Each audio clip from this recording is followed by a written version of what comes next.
Hello students, good morning. आज हम लोग देखेंगे Rawls theorem.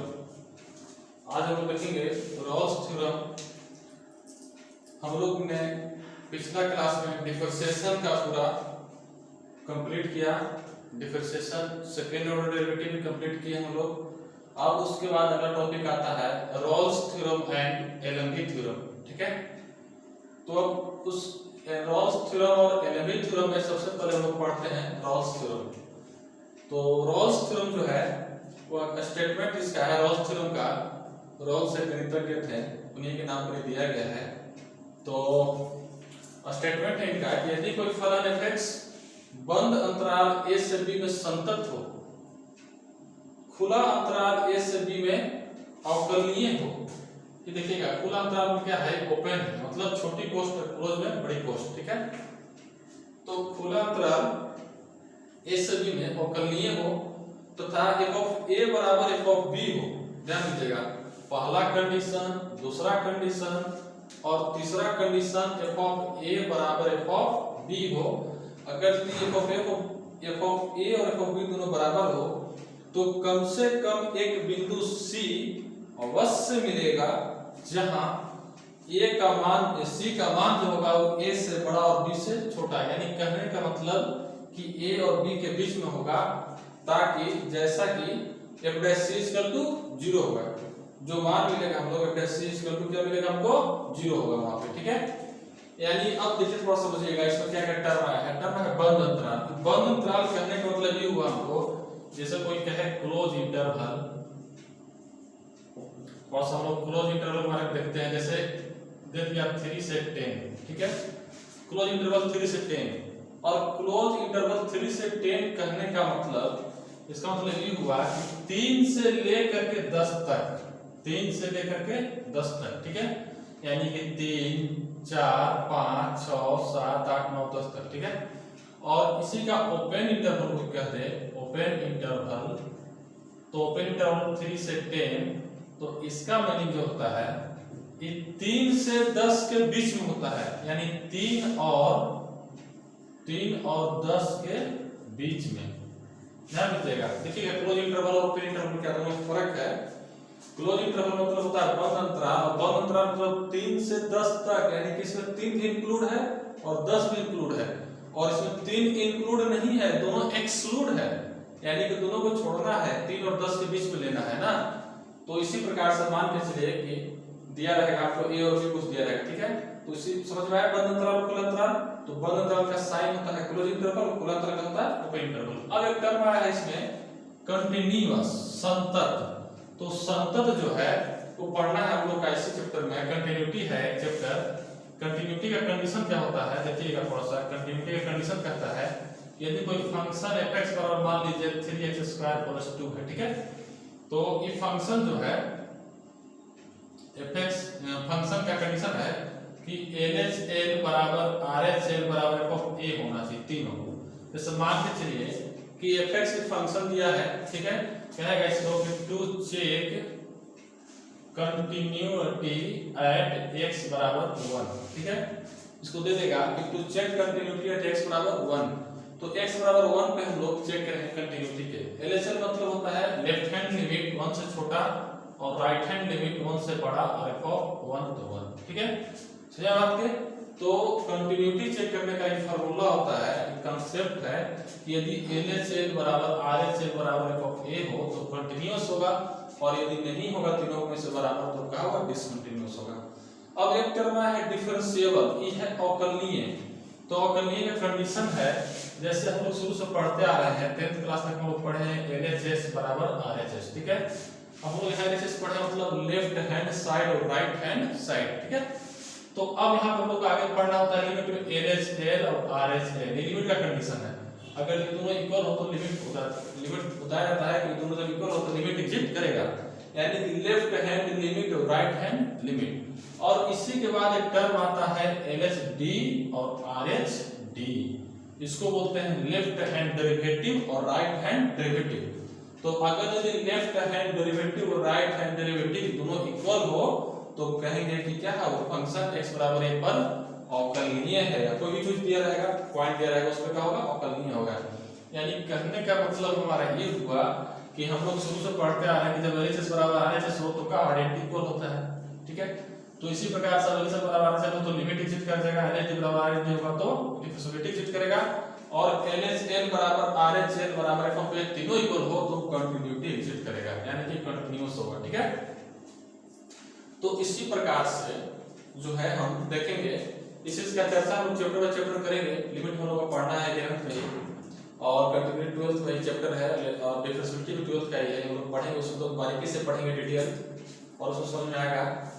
But Rawls theorem के लिए हम लोग देखें यहाँ पर, तो रॉल्स थ्योरम में यही कंडीशन है कि कोई फलन जो है वो फंक्शन जो कंटीन्यूअस है सभी में और डिफरेंशिएबल होना चाहिए सभी में, और तथा तीसरा कंडीशन है कि f ऑफ a बराबर f ऑफ b होना चाहिए। यदि तीनों बराबर हो तो एक बिंदु c अवश्य मिलेगा जो a और b के बीच में होगा, और f इक्वल टू 0 होगा, ठीक है।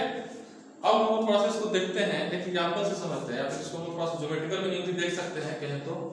देखिए कैसे देखते हैं ज्योमेट्रिकल मीनिंग, जैसे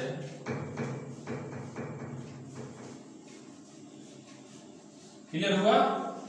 रॉल्स थ्योरम कुछ नहीं है, बस 3 स्टेटमेंट याद रखना है। स्टेटमेंट का 3 पॉइंट, तीनों अगर यदि फुलफिल हो तो कंडीशन होगा रॉल्स थ्योरम का, और नहीं होगा तो कंडीशन रॉल्स थ्योरम का नहीं होगा। वीडियो देखते रहें, और चैनल को सब्सक्राइब भी करना है, लाइक भी करना है, और शेयर भी करना है, ध्यान दें इस बात का। देखिए अब थोड़ा सा हम देखते हैं ज्योमेट्रिकल मीनिंग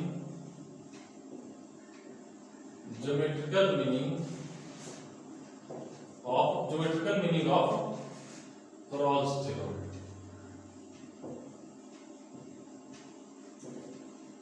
ज्योमेट्रिकल मीनिंग का रॉल्स थ्योरम जो है, देखिए यहाँ पे थोड़ा सा समझिएगा ज्योमेट्रिकल मीनिंग का।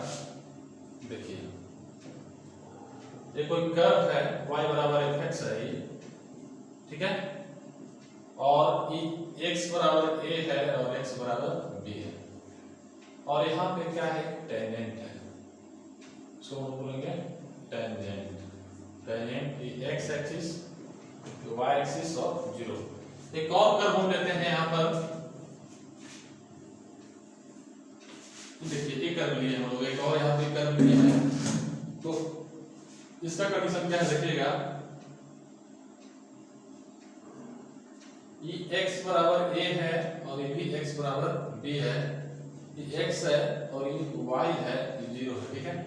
और यहाँ पर सभी जगह टेंजेंट बना रहा है, यानी कहने का तो हमारा ये हुआ कि जब कर्व एक छोटा सा है तो उसमें एक टेंजेंट पॉइंट बना, ठीक है, और इस कर्व को हम बड़ा किए तो यहाँ पे हम लोग का टेंजेंट जो है 1 2 3 टेंजेंट मिला, और इस टेंजेंट का मीनिंग होता है, टेंजेंट जो है x एक्सिस का पैरेलल है। अगर इसको बढ़ा दिया जाए पूरा ऐसे, तो ये दोनों पैरेलल है। हम लोगों को पता है टेंजेंट क्या होता है, डिवाइड x होता है। टेंजेंट मतलब क्या, डिवाइड x ही ना, स्लोप ढाल जिसको कहते हैं, हम लोग टेंजेंट को ढाल भी जानते हैं, स्लोप कहते हैं, है कि नहीं, टेंजेंट कहते हैं, जो भी नाम से पुकारिए इसको, डिवाइड x को कभी ग्रेडियंट भी कहते हैं ना। तो अब डिवाइड x है यहाँ पर, तो देखिए यहाँ पर जो है ये डिवाइड x का आता है, यहाँ पर 0 होता है, स्लोप टेंजेंट क्या होता है, 0 होता है, जो एक्सिस के पैरेलल होता है। तो इसीलिए a से b में हम लोग पढ़े कि a से b में कोई बिंदु, मान लीजिए यहाँ c है, कोई बिंदु c जरूर मिला जो a और b के बीच में है, जहां पर f क्या हो रहा है, 0 हो रहा है, f यहाँ पर 0 हो रहा है। ये देखिए यहाँ पर तो कई बिंदु मिलेगा, मान चलिए इसको c मानिए, d मानिए, e मानिए, कुछ भी मानिए, यहाँ पर 3 बिंदु मिला और तीनों जगह पर क्या हो रहा है, डिवाइड x 0 हो रहा है। तो इस प्रकार से कह सकते हैं कि कर्व जो है y बराबर fx divide x equal to 0 हो रहा है, जहां पर क्या है, बिंदु कुछ पॉइंट मिल रहा है, कुछ पॉइंट आपको मिलेगा तभी यहाँ पर टेंजेंट खींचाएगा जी। इस पॉइंट पर ही ना टेंजेंट बन रहा है, तो ये पॉइंट में क्या हो जाएगा, x इक्वल टू 0 हो जाएगा। वही चीज बताया गया है रॉल्स थ्योरम में ना। इसलिए रॉल्स थ्योरम को हम लोग एक एग्जांपल से समझते हैं, जैसे बहुत से एग्जांपल देखते हैं कि रॉल्स थ्योरम कैसे ज्ञात किया जाता है, कैसे फाइंड किया जाता है, एक एग्जांपल से हम लोग समझेंगे ना। देखिए रॉल्स थ्योरम के बारे में थोड़ा सा एग्जांपल लेते हैं, कैसे स्नैपबुक से ही छोटा सा क्वेश्चन है इसका। क्वेश्चन नंबर देखेंगे हम लोग 5।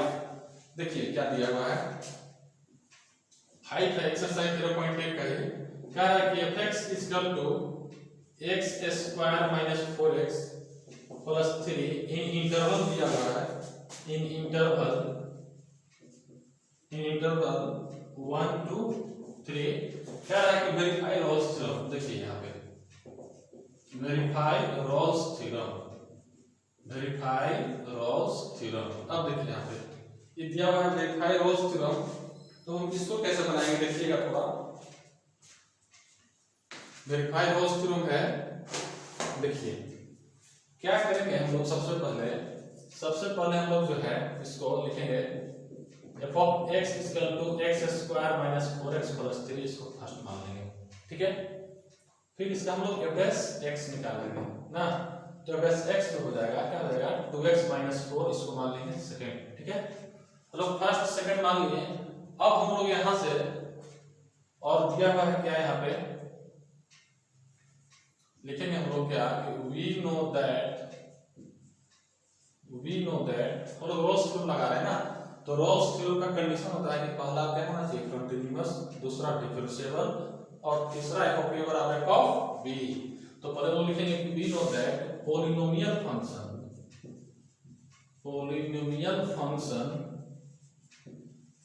always continuous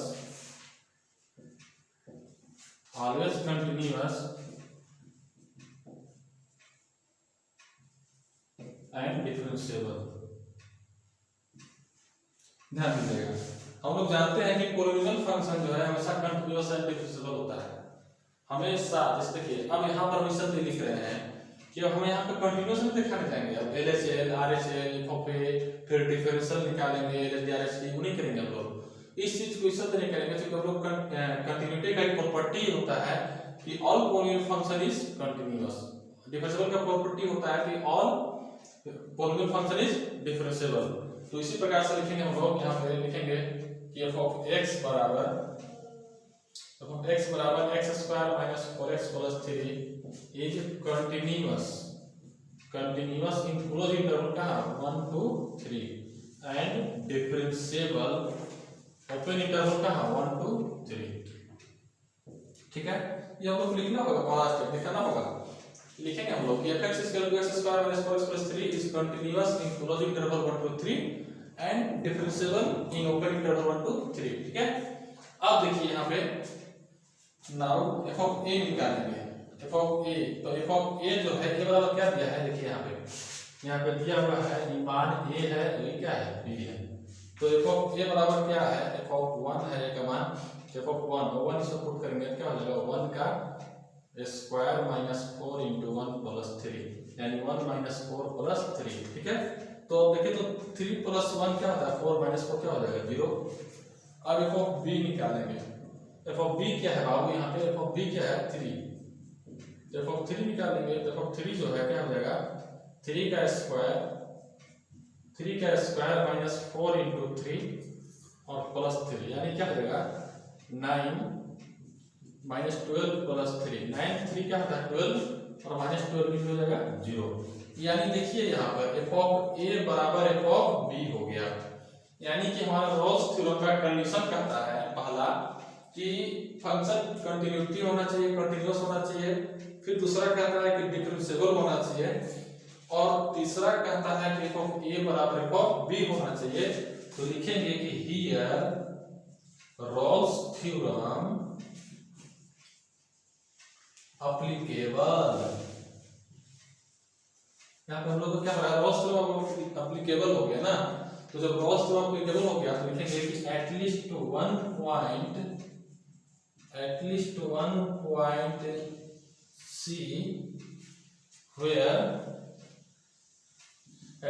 point c where c का मान क्या होना चाहिए a से बड़ा और b से छोटा एग्जिट। एक पॉइंट सी जहां a से बड़ा और b से छोटा एग्जिट करेगा सच दैट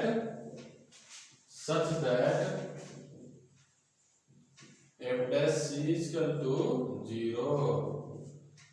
ये हमको लिखना होगा, पहले लोग को दिखाना होगा कि रोल्स थ्योरम एप्लीकेबल हो रहा है कि नहीं हो रहा है।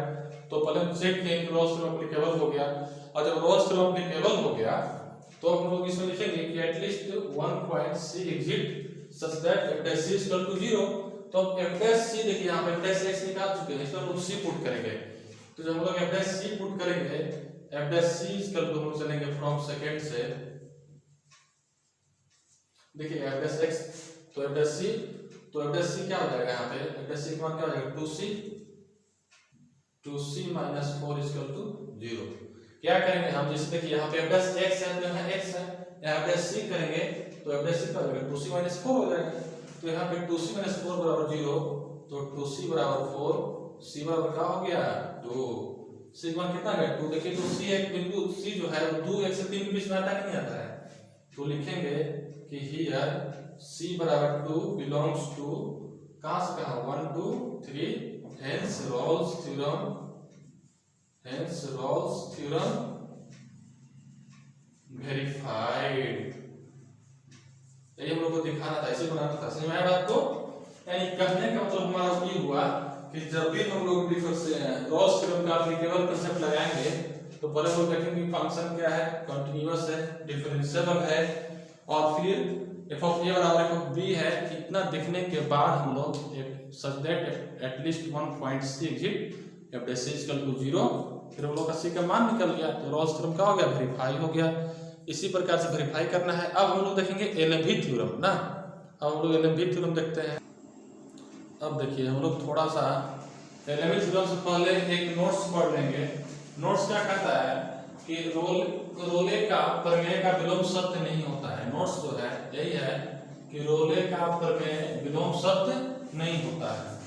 जैसे इसका कहने का मतलब ये हुआ कि यदि कोई फलन ऐसा है कि खुले अंतराल a से b में कम से कम एक बिंदु c पर एफ डैश सी बराबर 0 है, ठीक है, एक बिंदु पर एफ डैश सी बराबर 0 तो हो रहा है ना, लेकिन कोई आवश्यक नहीं है कि fx a से b में कंटीन्यूअस हो, a से b में डिफरेंशिएबल हो और f ऑफ a बराबर f ऑफ b हो। यानी कहने का मतलब हमारा ये हुआ कि रोल्स थ्योरम जो है इसका रिवर्स ट्रू नहीं है। क्या है कि f डैश सी बराबर 0 तो हो रहा है, लेकिन कोई आवश्यक नहीं है कि वो f ऑफ a से b में कंटीन्यूअस होगा, ओपन इंटरवल में डिफरेंशिएबल ही होगा, या f ऑफ a बराबर f ऑफ b होगा, ठीक है।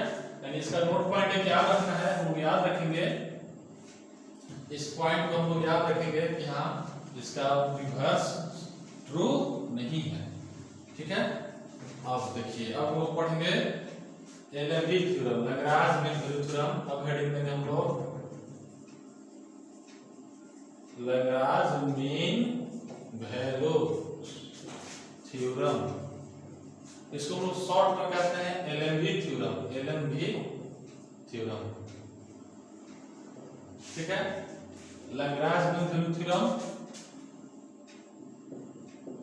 लैग्रांज मध्यमान प्रमेय, लैग्रांज का मध्यमान प्रमेय, लैग्रांज का मध्यमान प्रमेय, ठीक है। देखिए इसमें भी एक स्टेटमेंट है, इसका स्टेटमेंट क्या कहता है, इसका स्टेटमेंट है कि यदि कोई फलन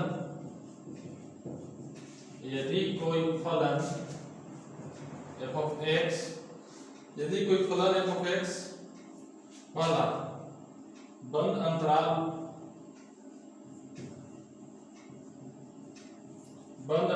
a से b में क्या है, संतत है, ठीक है, संतत है। दूसरा खुला अंतराल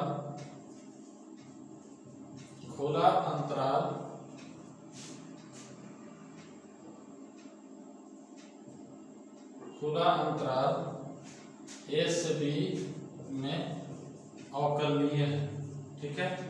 ये भी एकदम सेम मिलता है रोल्स थ्योरम से, बस एक ही चेंज होता है। चेंज क्या होता है देखिएगा, एक चेंज होता है, अवकलनीय है तो कम से कम यहीं से चेंज होता है ना, कम से कम एक बिंदु C अवश्य मिलेगा,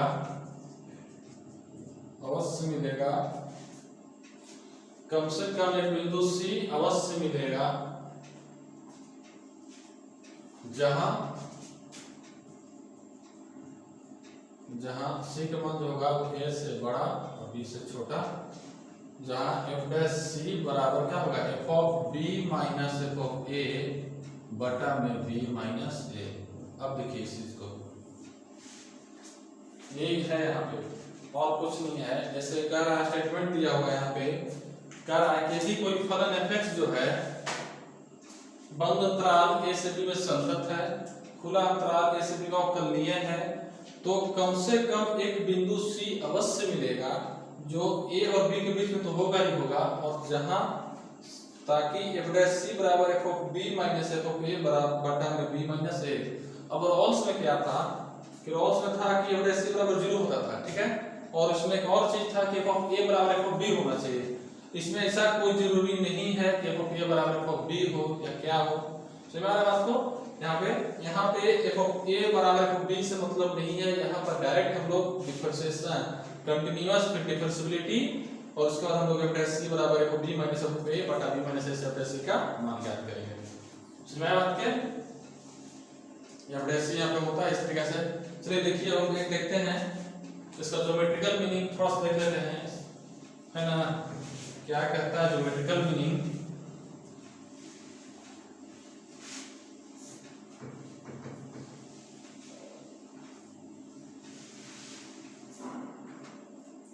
ज्योमेट्रिकल मीनिंग के बाद हम लोग इस पर एक एग्जांपल देखेंगे, फिर एक्सरसाइज स्टार्ट करेंगे ना। ज्योमेट्रिकल मीनिंग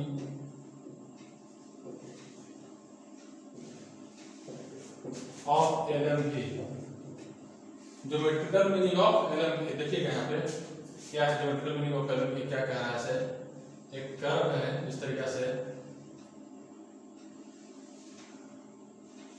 ये x बराबर a है और b है, यहाँ से इस पर परपेंडिकुलर जाती है a, यहाँ पे हो गया m, ठीक है। ये कर्व को यहाँ से मिला दिया जाए, यही चलाया गया, ये हो जाएगा थीटा ना, और यहाँ से इस प्रकार हम लोग मिला देंगे, हो जाएगा थीटा। ये पॉइंट a है, पॉइंट b है, यहाँ से हम लोग जो है एक कर्व हो जाएगा y बराबर fx का, और ये एक टेंजेंट हो जाएगा, इसमें लोग टेंजेंट खींचते हैं, क्या PT जो है क्या है, टेंजेंट है,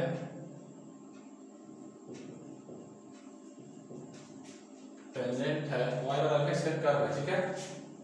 इस y बराबर fx कर्व का इधर देते हैं हम लोग, ये y बराबर fx कर्व है, ठीक है। और हम लोग यहाँ पे LM नोटेशन कर दिए, यहाँ पे हम लोग k दे देते हैं ना। तो हम लोग देखेंगे यहाँ पे क्या करेंगे, यहाँ से हम लोग जो है यहाँ पे लिखेंगे let a curve y is equal to fx and point बोल ले रहे हैं क्या, a पॉइंट ले रहे हैं जो a और f ऑफ a और and a f of a हम लिखेंगे यहाँ पे a f of a, b में b f ऑफ b, ठीक है, और b two point on the curve. देखिए पॉइंट कहाँ से लिखा है, देखिएगा थोड़ा सा, देखिए यहाँ से क्या है, a है, a क्या है, f ऑफ a है, a f ऑफ b है, तो यहाँ से है f ऑफ a, इसका पॉइंट हो जाएगा, कोऑर्डिनेट हो जाएगा a f ऑफ a, ठीक है, a का, और इस b का कोऑर्डिनेट हो जाएगा b f ऑफ b, ठीक ना। तो हम लोग इस पॉइंट से यहाँ पे a f ऑफ a और b f ऑफ b लिखेंगे, फिर चलेंगे हम लोग क्या, कोड ऑफ AB, ठीक है,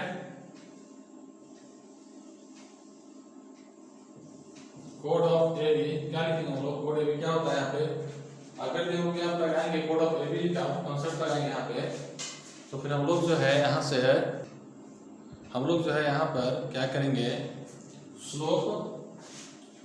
स्लोप ऑफ कोड AB लिखेंगे यहाँ पे ना, slope of code AB, slope of code AB।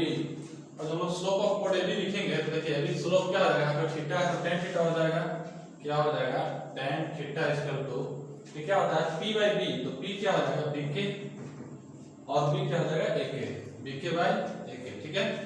तो हम लोग लिखेंगे यहाँ से tan theta equal to bk जो है, देखिए तो पूरा बड़ा क्या है, fb है, ये क्या है, fb क्या है, पूरा बड़ा fb है, क्या तक है, b है। तो हम लोग क्या करेंगे यहाँ से कि fb minus f of a, यानी कि e f b है, e f ऑफ a है, यहाँ पूरा बड़ा b में से छोटा घटाकर नहीं मिलेगा जी, देखो b माइनस रूट a और बटा a के क्या हो जाएगा, देखिए यहाँ से यहाँ b है तो ये a है, b माइनस a और ये दोनों क्या है पैरेलल है, तो यहाँ से क्या हो जाएगा b माइनस a। और इसी को tan थीटा को हम क्या कहते हैं स्लोप ऑफ टेंजेंट या ढाल क्या कहेंगे हम लोग यहाँ पे, इसी को tan थीटा लिखेंगे बाय एलेंबी थ्योरम।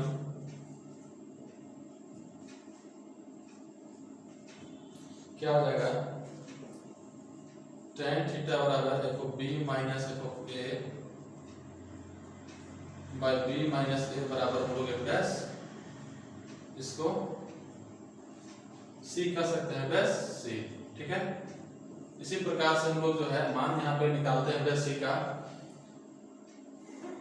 और देखिएगा थोड़ा सा यहाँ पे स्लोप जो निकला हमको, स्लोप ए बी का निकला, ये स्लोप तो पैरेलल है नहीं, इसका पैरेलल है, दोनों का सोचता है तो हो जाएगा यहाँ से, तो लिखेंगे slope of A B parallel to slope of PT, ठीक है। बस इस ज्योमेट्रिकल मीनिंग का मतलब कुछ ज्यादा नहीं है, बस हम लोग वही इसको स्लोप में f डैश इसको निकालने के लिए उपयोग करते हैं। अब हम लोग एक एग्जांपल देखते हैं, ठीक है। अब देखिए हम लोग एक एग्जांपल करते हैं, एग्जांपल से समझेंगे कि एलेंबी थ्योरम का उपयोग कैसे होगा, कहाँ हम लोग सोल्व कैसे करेंगे, देखिए।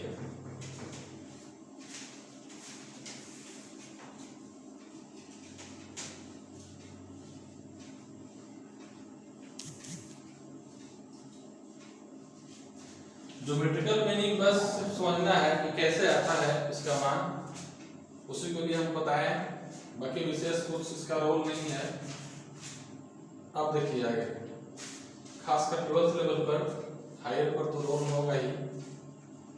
देखिएगा हम एग्जांपल से समझते हैं कुछ इसका। एग्जांपल दिया है क्या, कह रहा है कि वेरीफाई एलेंबी थ्योरम। क्या दिया है f of x equal to x cube minus 2x square minus x plus 3 in 0 से 1। देखिएगा एक क्वेश्चन दिया हुआ है कि x cube minus 2x square minus x plus 3, x cube minus 2x square minus x plus 3 in 0 to 1। देखिए कैसे बनाते हैं एलेंबी थ्योरम के लिए। चलेंगे हम सबसे पहले सॉल्यूशन में क्या करेंगे, लिखेंगे f of x बराबर क्या है x cube minus 2x square minus x plus 3, इसको फर्स्ट मान लेंगे और फिर हम लोग प्लस x निकाल लेंगे, तो क्या हो जाएगा 3x स्क्वायर माइनस कितना हो जाएगा 4x और माइनस 1, इसको मान लेंगे सेकंड, ठीक है।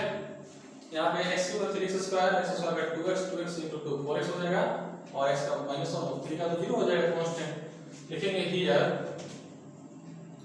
क्या दिया है, a बराबर क्या है 0 एंड b बराबर 1, हम लोग गिवन है, ठीक ना, ये गिवन है, ये गिवन है। तो हम लोग क्या करेंगे यहाँ से f of a पर निकालते हैं ना, f of a यानी f of a यानी क्या f of 0, तो जब 0 निकालेंगे तो फर्स्ट पुट करेंगे तो 0 का क्यूब माइनस 2 into 0 का होल स्क्वायर और माइनस 0 प्लस 3, यानी क्या हो जाएगा हमारा 3 आ जाएगा, ठीक है। f of b निकालते हैं, f of b जो है f of b मतलब क्या f of 1, तो f of 1 निकालेंगे तो 1 का क्यूब माइनस 2 into 1 का स्क्वायर माइनस 1 प्लस 3, यानी कितना हो जाएगा 1 और माइनस 2 और माइनस 1 और प्लस 3, जो है कैंसिल हो जाएगा, बच जाएगा कितना 1, ठीक है। तो f of b निकाल लिए हम लोग। अब लिखेंगे here f of x is continuous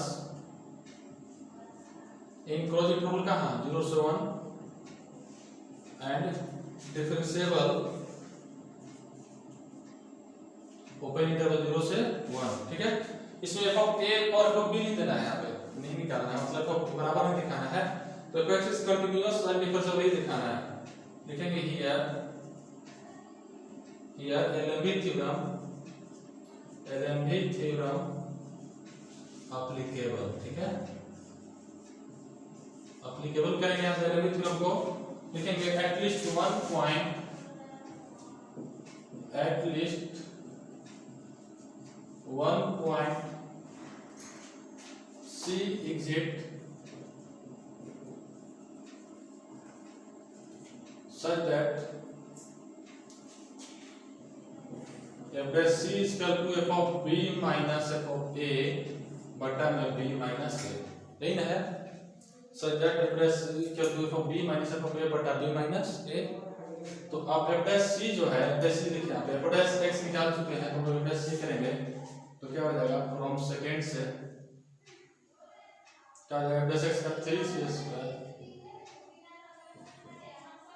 minus 4c minus 1, 3c square minus 4c minus 1 equal to f of b का मान निकाल चुके हम लोग, कितना, f ऑफ b का मान है हमारा 1 माइनस 3 और b माइनस a, b क्या है देखिए, तो f ऑफ b का मान है कितना 1 और f ऑफ a का मान है 3 और यहाँ से हम लोग a और b, तो b कितना 1 माइनस 0, तो कितना हो जाएगा 3c square minus 4c minus 1 और 1 माइनस 3 क्या होता है, 1 माइनस 3 होता है माइनस 2 अपॉन 1, तो क्या हो जाएगा माइनस 2, यानी 3c square minus 4c minus 1 बराबर माइनस 2, तो हो जाएगा 3c square minus 4c minus 1 plus 2 equal to 0। तो यहाँ से हो जाएगा 3c स्क्वायर माइनस 4c और प्लस 1 इक्वल टू 0। ठीक है, तो अब हम लोग यहाँ से क्या करेंगे, फैक्टराइज करेंगे, तो 3c square minus 3c minus c plus 1 equal to 0, तो 3 यहाँ से कॉमन लेंगे तो c माइनस क्या हो जाएगा, c माइनस क्या हो जाएगा, यहाँ से 3c कॉमन ले लेंगे तो क्या हो जाएगा, यहाँ से c माइनस 1 और माइनस 1 कॉमन लेंगे तो c माइनस 1 इक्वल टू 0, तो 3c माइनस 1 और c माइनस 1 इक्वल टू 0, तो 3c माइनस 1 इक्वल टू 0, तो c इक्वल टू 1/3 और c माइनस 1 इक्वल टू 0, तो c इक्वल टू 1। तो अब देखिए यहाँ पे कि दोनों में बीच का मान कौन आ रहा है, 1/3 आ रहा है, तो हमारा c का मान क्या हो जाएगा 1/3 और लिखेंगे हम लोग यहाँ से एक स्ट्रक्चर दिख रहा है कोना साइड में। अब हम लोग देखेंगे यहाँ से c का मान, यहाँ से c का मान तो लोग निकाल लिए 1/3। अब हम लोग एक स्टेप यहाँ से लिखेंगे, यहाँ पर लिख लेंगे कि हियर c बराबर 1/3 बिलोंग्स कहाँ से किया, इसमें बिलोंग किया ना 0 से 1 में, तो लिखेंगे यहाँ पे हेंस रोल्स थ्योरम लिखना होगा हम लोग को, हेंस में LMB theorem, hence LMB theorem verify, ये हमको लिखना होगा। इसी प्रकार से हम एलएमबी थ्योरम दिखाएंगे, यानी कहने का मतलब क्या है हमारा कि एलएमबी थ्योरम के लिए पहले equation first second f dash x निकालना है और a b दिया रहता है तो f of a f of b निकाल लेंगे और f(x) इज कंटीन्यूअस और डिफरेंशिएबल, तो एलएमबी थ्योरम एप्लीकेबल, और फिर हम लोग at least 1 point f dash c समान निकालेंगे। मैंने यहाँ पे समझना है इसको कि f dash c हम लोग यहाँ से पुट करते हैं, जैसे f dash x है तो यहाँ से क्या पुट करते हैं c, तो f dash c 3c square minus 1 इसका मान पुट निकाल ही लेते हैं, मान को रख दिए हैं और मान रखने के बाद हम लोग इसको सोल्व कर लिए, यहाँ से c का मान निकाल लिए और c का मान हम लोग देखें कि ये दोनों के बीच में आना चाहिए, तो एक 1 है एक 1/3 है, तो 1/3 वाला आंसर होगा हम लोग का और 1 नहीं होगा। ठीक है, इस प्रकार से हम लोग देखेंगे यहाँ पे, और एक्सरसाइज इसके बाद हम लोग अगला क्लास में देखेंगे। यहाँ तक थ्योरी हुआ इसका, रोल्स थ्योरम और एलएमबी थ्योरम का। ठीक है, और देखते रहिए, चैनल को सब्सक्राइब करते रहिए, शेयर करते रहिए। थैंक्स।